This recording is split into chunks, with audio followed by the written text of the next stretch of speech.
Well, kia ora, and welcome to the kaka to Kayli Taylor, who is a researcher and campaigner with ActionStation and has just produced a report, I Didn't Want to Smile, Experiences of Oral Healthcare in Aotearoa, New Zealand, and the Case for Dental for All. Kayli, welcome to the show.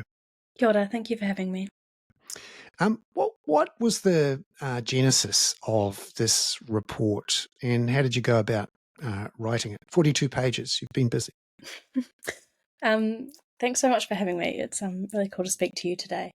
The report emerged as part of the Dental for All campaign, housed under ActionStation Aotearoa, which is focusing on building a case for free, universal, te tiriti consistent oral healthcare in New Zealand. The report specifically explores 10 people's lived experiences of not accessing oral healthcare. There are lots of stats and figures around not accessing oral healthcare, and we wanted to kind of give story and weight to those experiences and kind of understand people's lived experiences. So the report contains 10 people's stories. I started chatting with people and gathering people who might be interested in speaking as part of the report about July last year, and over several interviews with each person and lots of edits to make sure that the stories, which are told in first person accounts, were reflective and representative of their experiences.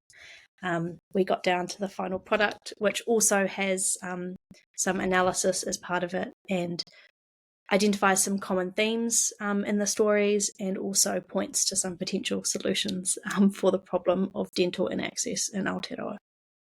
Just before we look at some of the details and the experiences, just generally, what's the situation with dental care and, in particular, unmet need on dental care in Aotearoa at the moment?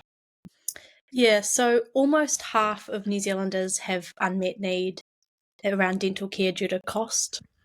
So it's 44.9% for the general population, and then that number increases for Māori, Pacifica, disabled communities, and also the 25 to 34 age group.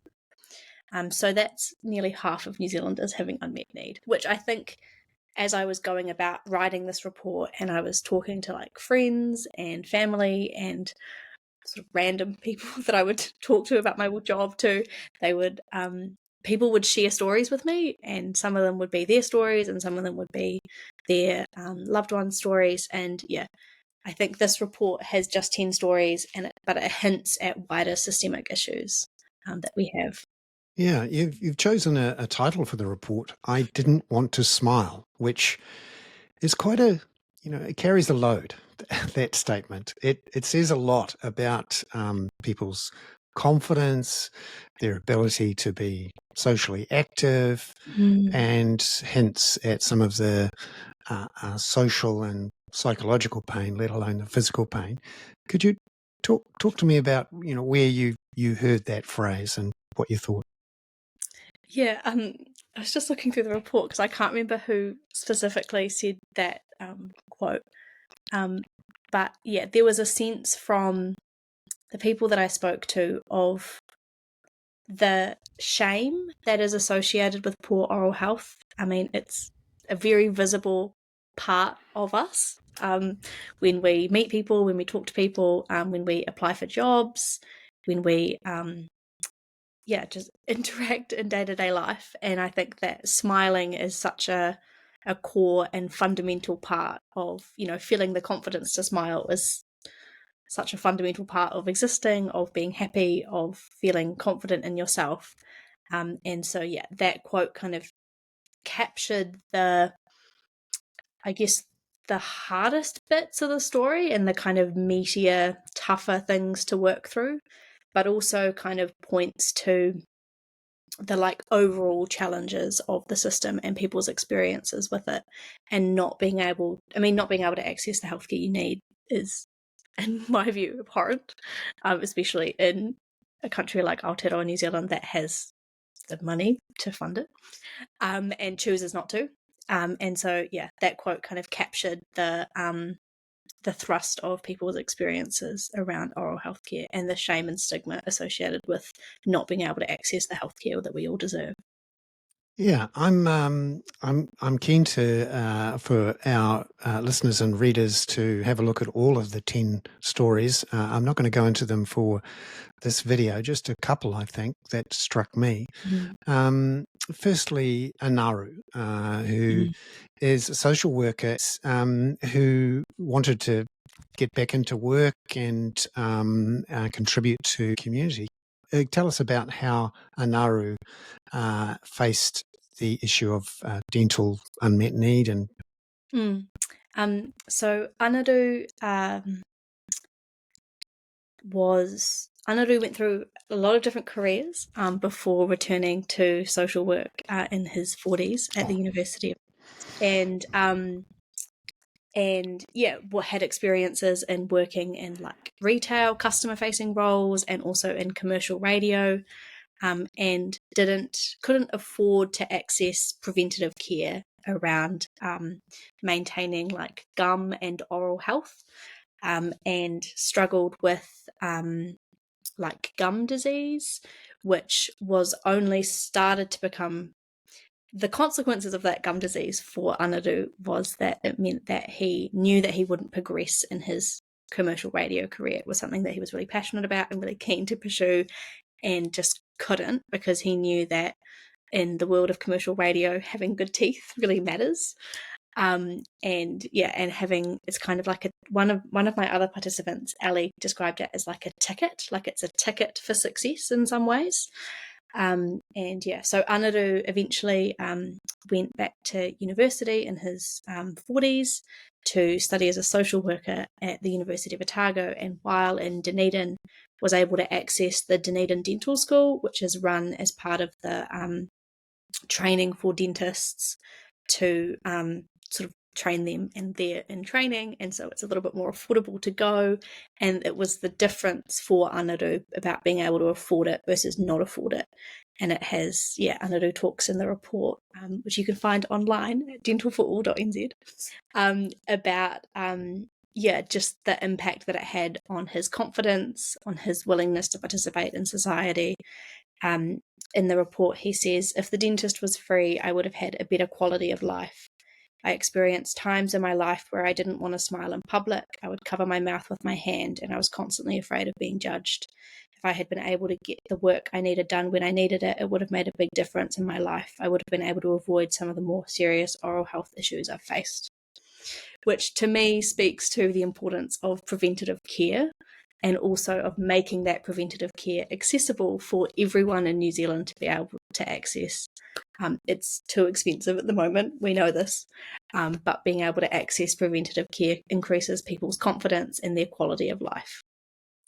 yeah, and the sheer expense of it makes it very difficult. It would never occur to me to go into debt to get dental care, but this is an issue. Could you tell us about Aroha's story? Mm. So Aroha shared a story about of going into debt to the Ministry of Social Development in order to pay for some dental treatment to be done. They were able to get the Ministry of Social Development to pay for that. But then the way that they repaid the debt, they repaid the dentist the debt rather than MSD. And MSD didn't recognise that the debt had been paid off to the dentist.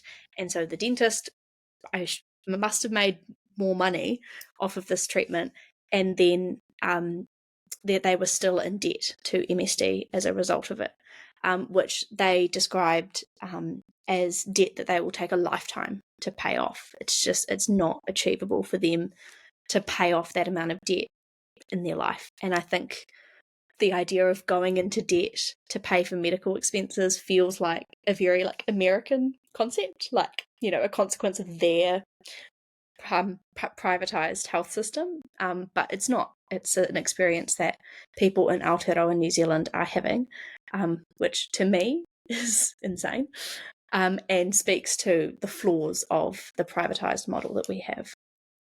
So ActionStation is a campaigning organisation.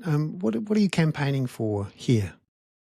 So the Dental for All campaign, which sits inside ActionStation Aotearoa, is calling for free, universal, te tiriti consistent oral health care, which would mean that everyone in New Zealand could access the oral health care that they need and that they deserve to live a life that is joyful and has confidence and allows them to smile. And so, how would this work? So this would be some sort of state-funded thing or state-run thing. And how is this done elsewhere in the world? Because in New Zealand, we think it's normal that you have to pay for dental care, but it's not always the case elsewhere. Mm. Mm.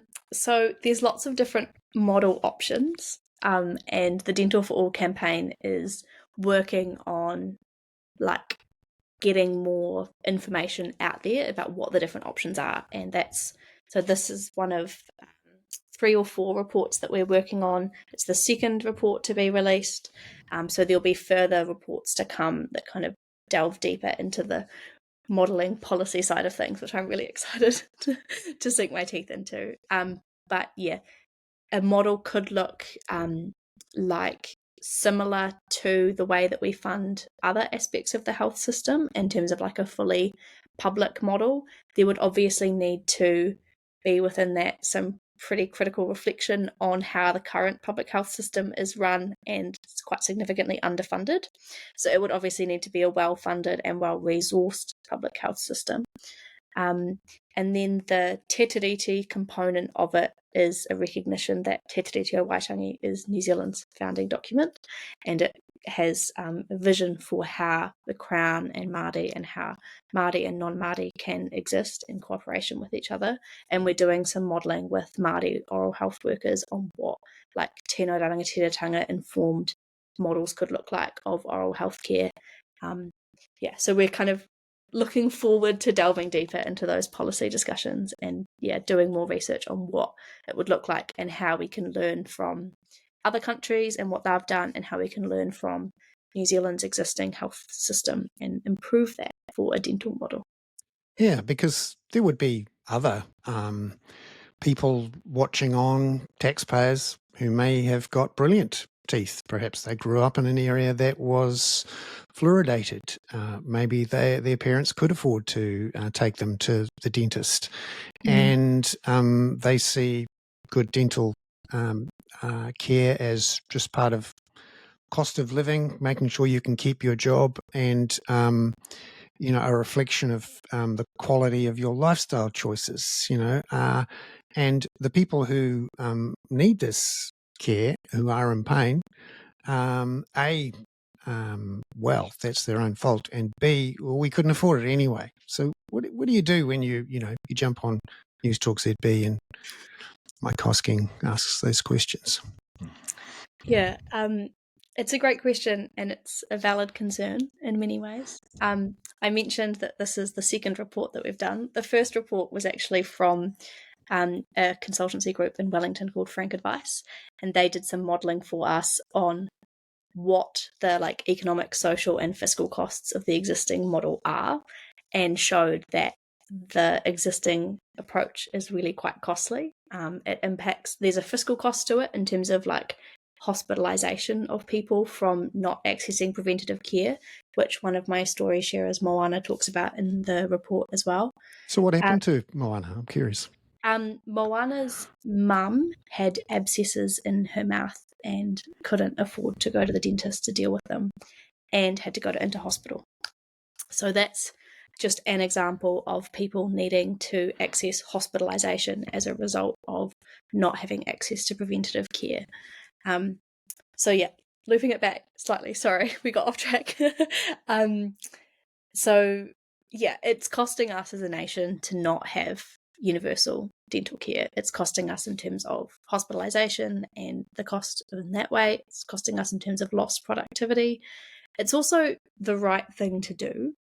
And it would alleviate suffering for people who, as the report speaks to, are in pain, both physical and emotional, as a result of not having access to the healthcare they need.